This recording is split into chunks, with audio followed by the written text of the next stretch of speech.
All right.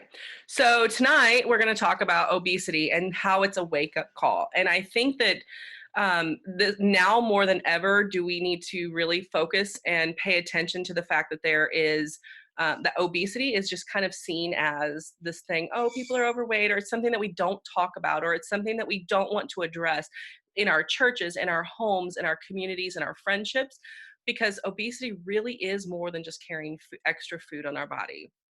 Right now we've been given a chance to like a wake up call. We've been given a chance to realize that our days on this earth are numbered and that those days need to matter, that our lives matter, and that we will affect others around the world. And that's something that, like this pandemic thing going on, it's one person has literally affected the world. One person's choice has literally affected the world.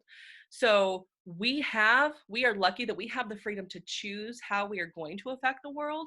And with that freedom to choose comes a great responsibility. Okay, why is this not going? There it goes. All right, so while I'll continue to focus on my scope, which is just the nutrition and fitness, all the principles that I'm going to talk about can clearly be applied across your life in any area of life. Um, I'll be addressing the state of obesity, the definition, the economic impact.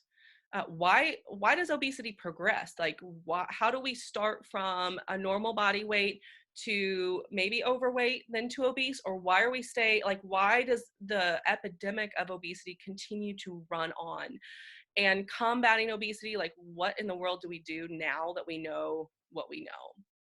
And so the first thing I want to do is to just like level the playing field for everybody. The state of obesity is pretty darn huge. I mean, not to have be a pun or anything, but so if you look at the purple and that pinkish red, which that seems to encompass most of the United States, like especially the central United States, a 30 BMI and up is considered obese. So most people in these areas, if you look, 30, if in the red, if you had 100 people in the room, 30 of those people would be obese. And that has not taken in account to the people that are overweight, or the people that have lost the weight, or the people that have that are overweight and then moving to obesity. None of that is accounted for in that. But on the flip side, I also want you to look at that blue and that teal color, and even the green, a little bit of the green. So you think that, well, if I don't want to be in the reddish pink or the purple, well, then obviously it's better to be less. It's actually not. So even babies are not I mean, they, maybe in the womb they are, but you're never going to have a 0 to a 10% body fat. Now, bodybuilders who work for a 10 or 11% body fat number, that is literally 2 weeks of their training that they will be that, and then afterwards their BMI balloons back up to where they're supposed to be. So even a bodybuilder's BMI on off season is going to be much higher than any of those two. Now 18, 19 to I think 25 is healthy BMI, and we'll talk about that here in a minute. But what I wanted to do is just show this to say, well, look, obesity is prevalent in our country. I mean, it's just everywhere. But also to level the playing field that, look, if we're not obese, then we know someone that is. I'm going to go a little bit even, or narrow the demographics even more.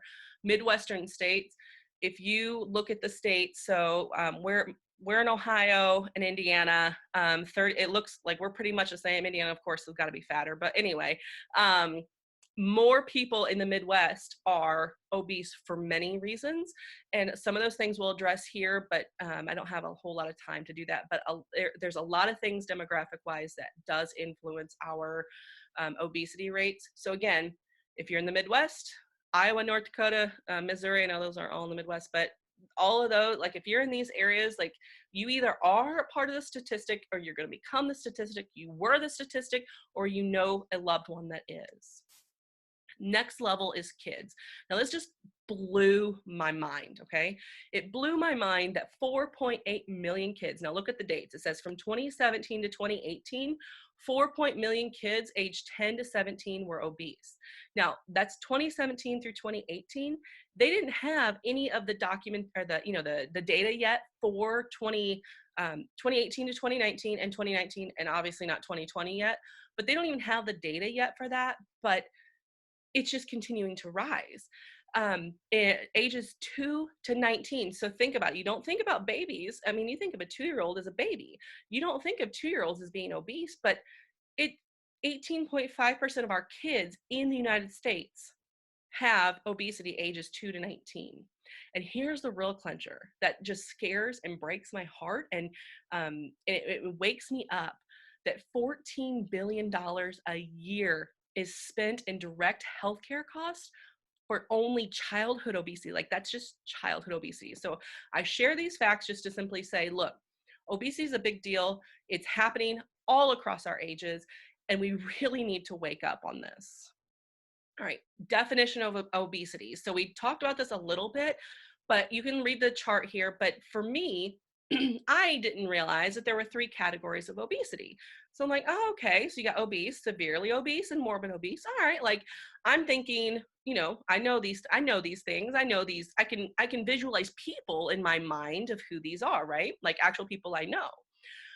But really, if you follow me, you know me in person, which all of you know me in person. I hate math.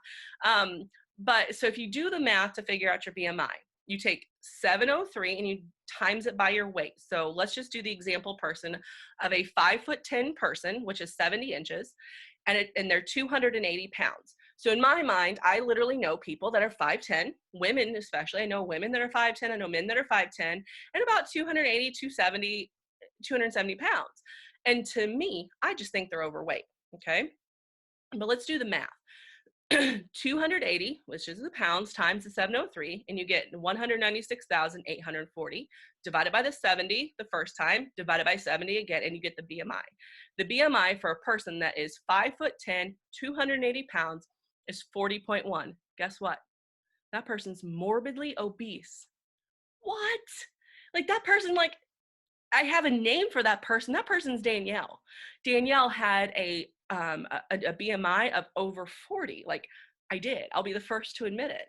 And I would have never classified myself as a morbidly obese person or class 3 obesity. Like, that in my mind was reserved for someone who's 600 pounds on that 600-pound life show, or someone who is in a wheelchair and can't walk, or something like that. But the reality is, I was morbidly obese.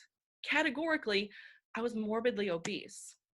Now, the powers of Google define obesity as a disorder that involves excessive body fat that increases the risk of health problems. So just keep that in your mind, that this increases health problems. Like, we know this, and in the things that we know about obesity and like the heart or the problems that come with it, we're like, oh, that just happens as you get older, because that's what we're used to.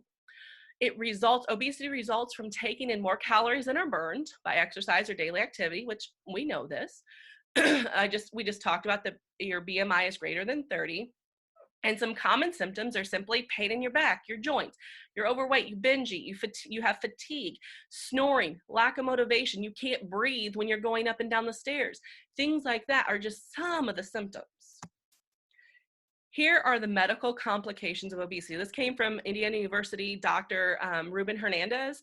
He gave a great seminar. Again, all of my resources will be on the last slide, so you are welcome to look those up for yourself and kind of dive in. I'm just giving you the topic, kind of the summary of everything I've learned lately.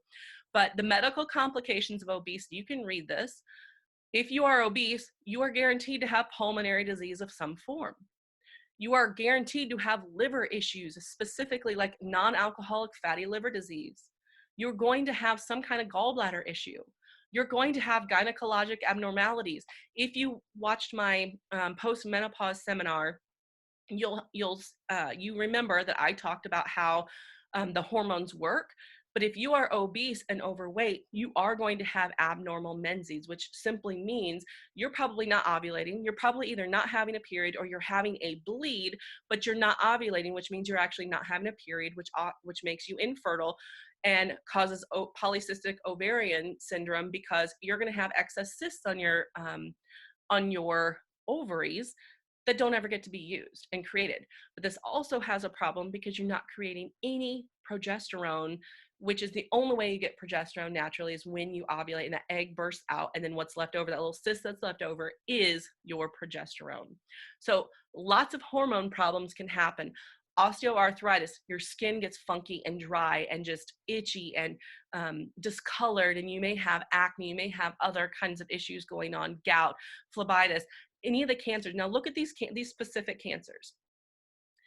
I myself, and I'm sure you can too, look at these cancers and have a name.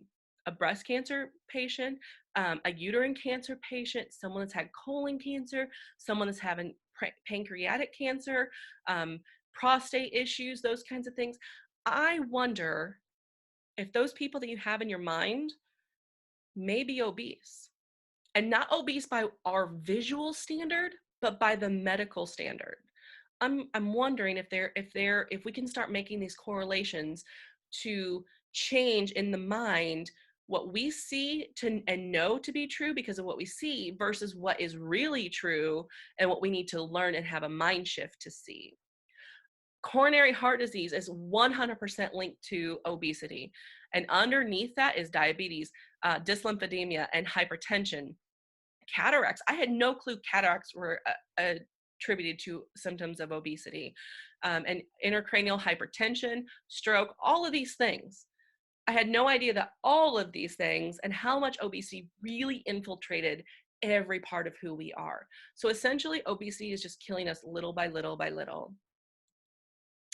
Now, we talked about all the health issues. We're going to talk about the economic impact on that now. Now, I highlighted this in a different color because obesity is one of the biggest drivers of preventable chronic diseases in healthcare in the United States. It is a preventable chronic disease, which means, I'm going to slide back one, which means most of these things can be prevented. Does that make sense? You making the correlation here with me? Currently, estimates for the cost of healthcare is $147 billion to nearly $210 billion a year just in the United States, just for your healthcare if you are obese. In addition, obesity is associated with job absenteeism, which means you are not going to work because of a medical condition. You are not, you're having surgery, so of course you're not at work. You are, there's called a presenteeism, which I think we'll talk about here in a minute, but presenteeism is when you're at work and you are unable to do the same amount of work as your healthy BMI counterpart. You're literally costing, with your obesity, my obesity, anybody we know, we're costing approximately $4.3 billion annually and costing employers, look at this number, $506 per obese worker per year. So the thing I want you to think about, so I grew up in a house with obese parents. I was obese more of my life than not. And I've always heard, about big pharma. Big pharma, man, big pharma is just taking all of our money. But big pharma got big because we got big. Big pharma got big because we needed something to help us, like a magic pill to keep us alive. And I'm blown away again at the science and the impact that we've been able to have, but also big pharma has enabled us to continue to put on more weight and cause more and more and more inflation and cost because of our obesity. This is just an example. If you go into, let's just say there's someone my size, my age, same demographics, we both go into the emergency room. If I am severely obese, which is that morbidly obese number, if I am that versus a counterpart that is not and is normal BMI, my cost will be 41% higher before leaving that place because there will be more tests run. There will be probably more complications. There will probably be more issues down the line and more follow-ups in the healthy counterpart. It's just literally costing so much money out of pocket. And again, remember the slide that said it is the single most preventative disorder or disease or issue with chronic health right now.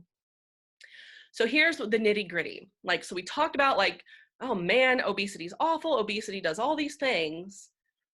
But here's where my heart breaks. Obesity progresses because of many things, environment and influences. I just spoke about that I grew up in a household with obese parents, with influences of habits, like habit forming, that it was, there were certain cues. So you took a shower, oh, it was normal to go get a snack before you go to bed, even if you're not hungry. My environment also was in the country. I'm going to go to the socioeconomic and living situation. We lived in the country, so we couldn't just go to fast food. Like, I didn't have access to fast food. I didn't have access to fast food really until I went to college in Indianapolis.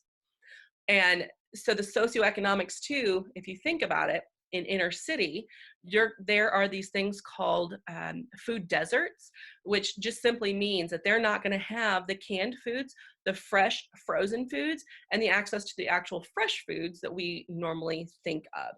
And also think about the cost of all those fresh items and trying to feed a growing family. That is not cost effective right now. And there's that issue that's going on. There's just simply it's just simply the socioeconomic and living situation can totally shape a person's eating habit. Emotional eating. I'm going to go into addictions for a minute, but I am a recovering codependent, and I didn't have words to put on my feelings, my emotions. I didn't know. I wasn't allowed to feel anything other than anger, because anger was known to be justified. So emotional eating, to me, I'm like, oh, I don't emotionally eat. I don't have emotions. I don't access my emotions. But really, I was eating my emotions. I was eating to feel something. I was eating to put words, or what a healthy person would do would be to put words to feelings. But instead, I went to food. When I was bored, when I was tired, when I was angry, when I was lonely, when I felt like I was just sad and just depressed or anxious about something, food was always there when people weren't. Obesity can also progress because of addictions from the people around you, and you're trying to cope with food, or your own addictions, and you're also adding food in. If you did not know, obesity is linked in the brain to the same area as cocaine addicts, sex addicts, alcoholics. All four of those areas, and food addicts, are all four of those addictions are reaching the same part of the brain. And yet the three that I just mentioned, we look down upon as a society. We put those people down, that we shame them as a society and as a culture. But why does that make food any different? I'm just, again, because there's this mind issue, this cultural issue, this shift that needs to happen. Another thing obesity progresses is because of, we don't understand the meaning of life. We don't understand that our purpose here is to serve God, love God, love others, and to live a meaningful life. Food is a gift, and it is, but it is meant to fuel us, not to be a coping mechanism, not to be a drug of choice, not to take the place of something else in our life that is actually a priority. And the last thing that I'm just going to bring up right here, it progresses because of selfishness. People don't want to change until they want to. And that's frustrating to see, but it's also selfishness on the parts of people who don't acknowledge that obesity is a huge underlying issue. It is a symptom of an underlying issue. Because most people struggling with obesity have sought out food as a coping mechanism for their feelings, abuse, and neglect. And in fact, more people that are obese and like in the morbidly obese category have been abused or neglected throughout their lifetime. And it's time that we as a culture step up and approach obesity for what it is. It's just a side effect of a deeper manifestation of some kind of trauma, and trauma looks different on everyone.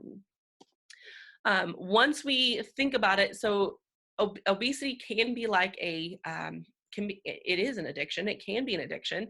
And it also progresses because of denial. We're like, like I was saying earlier, that mental picture of that 5'10" person, 280 pounds. In my mind, visually, I'd be like, oh, that person's just overweight, it's all right. But actually, no, like I am in denial that's a health, that is a health risk. Like that's not okay. There are also people that just continue to lie to themselves, like, oh, I'm okay, I'm not eating that many calories. But the typical American diet, like this is crazy, the typical American diet is 3,700 calories a day. Can you believe that? Like 3,700 calories is the average American's daily consumption.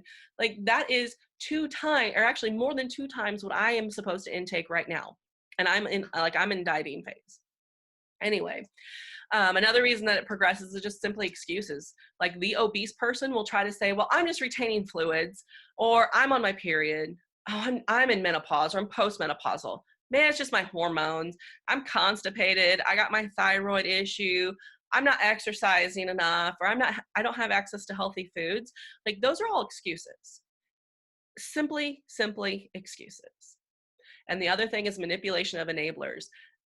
Obese people can easily manipulate their enablers by crying, bullying, and gaslighting. Now we're on to combating obesity. There's 4 things, and this can go across any area of life. 4 things that can help us to achieve our greatest potential. One is your attitude, and it's simply your emotions. Your beliefs shape your behavior and objectives in life, and it gives meaning and purpose to life. So if you have I gotta watch my vocabulary here. If you have a poor attitude, you're not going to succeed. Like that's step 1, is to have like, okay, maybe. Like that's a great attitude. Okay, well, I don't believe in this yet, but man, I'm gonna try. I'm gonna try something new because I acknowledge that I don't know what to do. Everything I've been doing in my life has not worked, so I'm going to just accept that. Just attitude of accepting what is and what reality is. The second level of combating obesity and like that characteristic of changing is desire. And your life reflects your desires. So I use 2 examples all the time. Look at your money, look where it goes. That's where your desire is. Look at your time. 2 things. The 2 most valuable things I think we have are time and money. And your time, where you spend the most time, is where your desire is. And that's where you're going to live out of. So if you're not living and have a desire to be healthier, or spend time researching, or spend time around people that would help you, encourage you toward a healthier lifestyle, or if you're not spending time with people that mentor you in the specific areas of life that you find yourself in, you're not going to have any kind of success for change. Willingness. Okay, so willingness to me is simply acknowledging that you're going to have to pay a price. Willingness to you're going to have to submit yourself, humble yourself to say, I don't know what is going to happen. I know I'm going to have to face some hard times. And I know that the discipline is going to be so hard and sometimes painful. I might cry. Something may come out of me that is traumatic, or I may have to address old hurts and habits and things that happened because of trauma in the past. And that's hard. So having a willingness to do that is pivotal. And the last thing that's just like the ice or the cherry on top is knowledge. Simply realizing that knowledge is a roadmap and the map doesn't end. Like our globe, it's constantly cyclical. It's constantly going around. The world goes around and it's constantly cyclical. And the more you know, the more you realize that you don't know. So I'm going to repeat this again because it bears repeating. You have the freedom to choose. With freedom comes great responsibility. When I talk with my clients and that struggle with, certain things with their eating, we'll talk about grocery shopping. There's a 3-step grocery shopping thing that I recommend. First, make a grocery list. Second, check your cart before you go to the checkout. And third, go straight home. Don't be tempted. Don't allow yourself to be tempted. Just know when I go grocery shopping, I have these 3 things. This is what I do. 3 things. List, cart check, go straight home. Dinner. If you're going to have dinner out on a date night or with your family, or that every Sunday after church you go out to dinner or you go out to a late lunch or something, plan ahead, write it down. If you don't have a coach and you just or a certified nutrition coach, text someone ahead of time your plan. text them, like say you're going to go look online and figure out what you want and say, hey, I'm going to go out to this place. I'm going to order this specific item, and then take a picture of it when it's ordered in front of you and send it to that same person so that you can have that accountability that what you say that you're going to do matches up with what you really did. It really just, this whole thing just plans out to be a life of integrity, okay? Documenting your food intake is so important. I don't care if it's on an app. I don't care if it's with pictures. I don't care how it is, but documenting your food intake so you actually know what is going in that mouth is so important. Supplements, everything must be documented. How to navigate parties, groups, and holidays. Make something that you know that everyone, or make something for everyone that you know is safe, as safe food for you. And I don't mean safe as in like a restrictive food, but I mean safe as in like you feel like you're gonna be part of the group, you feel like you've contributed, you feel like you like you're going to be full off of it and satisfied off of it. And the other thing you can do is simply ask ahead, hey, what do you plan on making? And if it changes, would you let me know? I can't tell you how many people I've asked that to, and they don't care. They're like happy to share because they're excited to feed you and to host you and to provide hospitality for you. So it's not that big of a deal. And the last thing I do often, if I know if I'm craving pizza or if I'm craving something and I know I'm gonna go out all day, I simply just fast during the day. I fast up into the meal and then I fast after. It's not all that difficult. And trust me, you're American, you're not gonna starve. Think. This all takes just like a millisecond to assess. Am I really hungry? Could I be thirsty? Could I be digesting? You know, when your stomach grumbles, not when it's like actually hungry, where that pain feeling, but when it grumbles, you're digesting, you are actually not hungry. You feel hunger in your throat. So I have a question. Is that growling of your stomach possibly a trigger for something more? There are so many people that don't even remember what a growling stomach feels like, because the grumble in your stomach is digestion.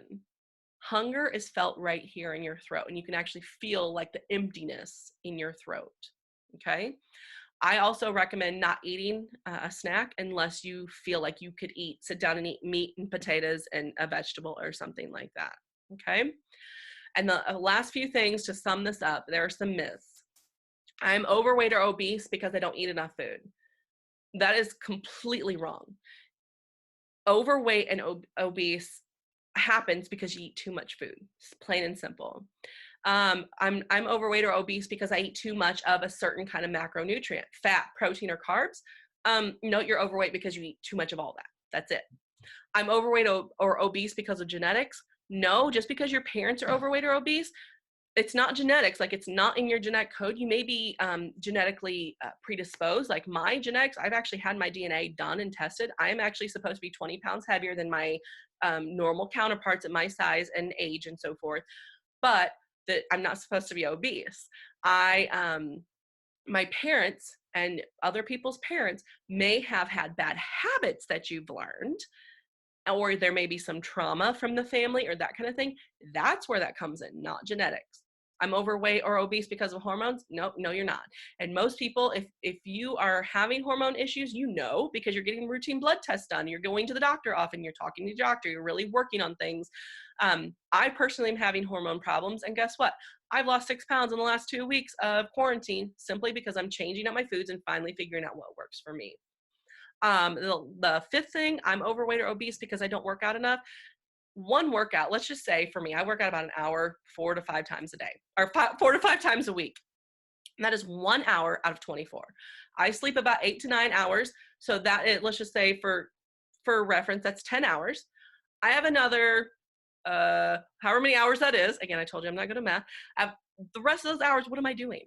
It's all about nutrition. It is not about how much you work out. It is not about how much sleep you get. All of it. I mean, it all matters in the long run for your whole body health, but I'm talking about obesity specifically. It's all about your workout.